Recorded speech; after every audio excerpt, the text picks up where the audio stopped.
Presumably, Mr. Spacey is again meeting with probation, being ordered by the judge to stay away from the victim, in this case, to stay away from the victim's family as well. What other restrictions are they likely to put on Spacey? So I'm glad you asked that question, Craig, because I don't know if you heard it in the judge's voice, but he was kind of almost goading the prosecution into asking them, are you sure you don't want to have any further limitations at this time? Specifically, do you not want Mr. Spacey to travel outside of the United States? If you will recall at the Harvey Weinstein arraignment, Craig, there were serious limitations geographically in terms of travel for Mr. Weinstein. We did not hear those similar restrictions placed on Mr. Spacey at this time, and it was no surprise, though, that the stay-away order was entered. But I do think what's interesting is that the defense wanted a really wide range of time, from July 7th or 8th of 2016 until the present, to be able to access cell phone text messages, records, and the iCloud of the victim and his girlfriend, with whom he shared a Snapchat video, which we first learned about at the show cause hearing that happened in Mr. Spacey's case back in December. And so I think it's really important that the judge said, no, we're not going to give you that 2-year span of time. We're going to give almost 2 years plus now. We're only going to give you that 6 months for now, without problems to come back later to modify it to a longer period of time. Lisa, Danny, why might this Snapchat video be of so much interest to the defense? In these assault cases, this is a great offensive tactic for the defense. You're putting the pressure on the complainant. You're saying, hey, we want to see all of your electronic documentation, anything you may have said to your family, your girlfriend, anybody, so we can find out whether or not there's corroborating evidence showing that what you say happened, or for the defense, there may be evidence that this isn't a true allegation, that in fact there's zero evidence of any complaint of this event happening as alleged, or maybe even a message to a friend saying, hey, I exaggerated. That, of course, would be the holy grail of electronic evidence. But in these cases, increasingly, as we live our lives online and through electronic communication, this kind of evidence can be critical in proving or disproving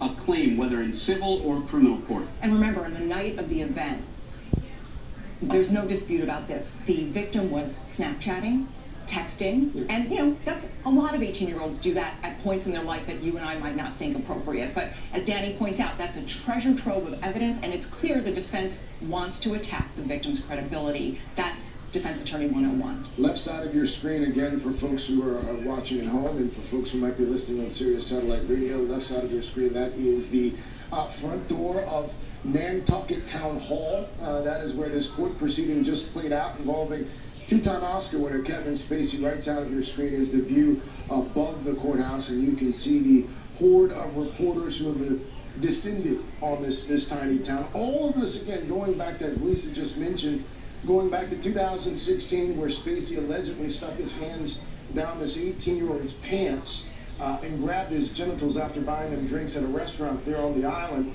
According to a report from a state trooper who interviewed the 18-year-old, the alleged assault took place in July of 2016 after the boy had completed a busboy shift at the local restaurant.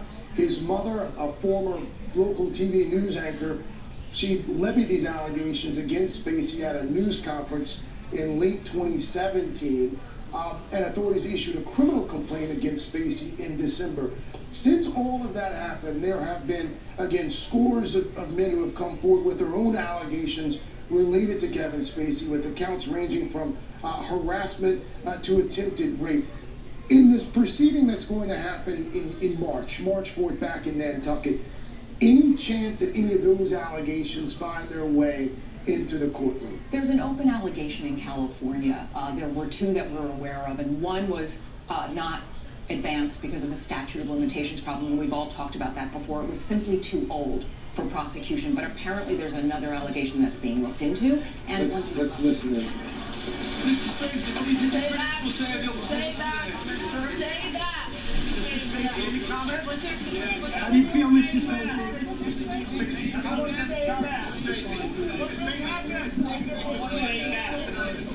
Stay back, maybe right on 9th Street.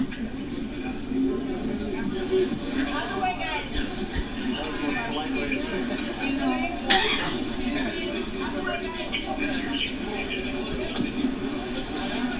Step back and out of the roadway. Step back out of the road. Everyone off the roadway. Off the roadway.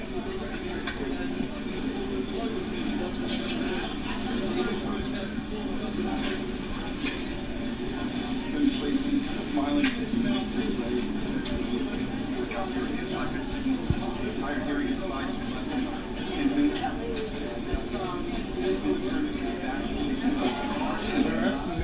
it. Spacey being whisked away there in that silver Ford Expedition, presumably back to the airport there on Nantucket. Morgan Radford telling us a few moments ago that his private plane set to take off around noon to take him back to Baltimore.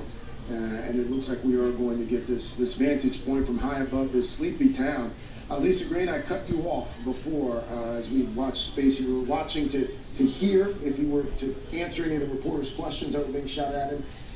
Not surprisingly, perhaps he did not. The only thing we have heard from Kevin Spacey since he got there on the island was thank you to the judge. But you were saying right before that. Yeah, that there may be additional charges brought against him either in California or apparently there are investigations underway in London. I just want to make a cultural point, which is Kevin Spacey, the actor, must have found this surreal. Because if you think back to his seasons of playing Frank Underwood, of being in a pretend spotlight, making controversial decisions, incurring the wrath of others, and it was all pretend, and now this is all too real.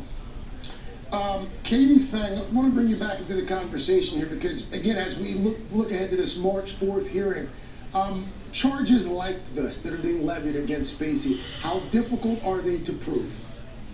Well, we already saw a preview of the Spacey Defense Act that show cause hearing in December, Craig, where Mr. Spacey's attorney attacked the credibility of the victim. One, there was delayed reporting. We hear that all the time. Unfortunately, in sexual assault cases, delayed reporting suggests that there's a lack of credibility on the part of the victim. Two, the victim admitted to being so intoxicated he blacked out after the incident with Kevin Spacey. And three, the victim allegedly had the opportunity to leave the area where he was being groped by Mr. Spacey, and he failed to do so. So there's a lot of things that have already been raised in the defense. We know that they're going to attack the credibility of the victim. At the pretrial hearing that's coming up in March, Craig, an important issue that may come up as quickly as March would be the following. As we know in the Bill Cosby case, the judge allowed a litany of victims alleging contact with Bill Cosby to come forward and testify during the trial of Bill Cosby. We believe, as legal experts, that that might have been a dispositive reason as to why Bill Cosby was convicted during his second trial.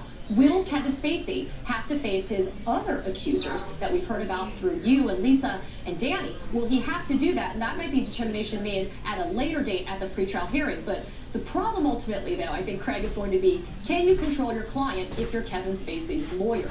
Did his lawyers know that Kevin Spacey was going to do that bizarre Frank Underwood video that he released after it was determined that he was going to face this one charge of indecent assault and battery? Who knows whether or not Kevin Spacey, he may not have said anything in court today, Craig, but he may say something later on Twitter or via video. Yeah, it was an extraordinarily weird Christmas Eve video that Spacey posted on YouTube as we watched that SUV continue to make its way back to the airport there. If you were advising Kevin Spacey, Danny Cevallos, you are a criminal defense attorney, what would your advice be at this juncture? Stay off YouTube. Don't generate evidence for anybody to use against you because they will use it against you. And building on what Katie said, in assault cases, almost all assault cases, they can often be what's called oath against oath. He said cases. So credibility becomes critical. One way prosecutors can build the case in their favor is to introduce what's called prior bad acts. You saw it in the Bill Cosby case. And what that means is, generally speaking, prior bad acts are not admissible to show that the defendant committed the crime. In other words, you can't say he did bad things before, therefore he did bad things on this occasion. However, this is one of those rules that has so many exceptions, you could drive a truck through them. Because if that evidence instead shows a modus operandi or the identity of the doer, those are exceptions that will backdoor that evidence right in. And you saw that in the Bill Cosby case, where the evidence came in under one of those exceptions. In the first trial, only one of them, I believe, came in. By the second one, I think somewhere on the order of 7 or 8 witnesses came in to testify as to prior bad acts. That prior bad acts evidence can be devastating to a defense. Morgan Radford, before we switch gears here, the scene from where you are, have all those reporters left the building, so to speak? Oh no, Craig, you know us reporters better than that. Everyone is still here. And remember, this is something that has really shaken up this island. So not only are we reporting on what happened inside that courtroom, but we're also reporting on the effects of an island this small. Remember, this is the off season. So a lot of people aren't here, but the people who are here are saying they're worried that something like this might sully the reputation of that very popular bar that was a central location for people who come, especially during the peak season. But Craig, one more thing, I heard one of your panelists kind of describing the holes in the defense, and there was much ado made about what was written and what was sent. For example, these text messages and that Snapchat video. But it's also important to know what was said, because in that criminal complaint, we hear from a young man who seems like he was very shaken up by the events of that night. He immediately left that club. He physically ran to his grandmother's house after he says that a woman told him he should go once Spacey got up and went to the restroom. He woke up his sister who was sitting in the room, and she said he was pacing around at 4 a.m. in the morning. He couldn't sleep. He started to make jokes about it with his friend later because that was the way that he was trying to cope. And the sister said she could tell that her brother was disturbed and was bothered by this. So there was a lot of questions in defense about why didn't he come forward earlier. And his mother said that he was a starstruck 18-year-old kid who was afraid to come forward. He was embarrassed to come forward. So there's also a lot of feelings around this, as you mentioned earlier, in the Me Too movement, post the Me Too movement, and how incidents like this are also affecting young men, and in some cases, how they're rising to the level of criminal complaints, Craig. Morgan Radford there on Nantucket for us. Morgan, thank you.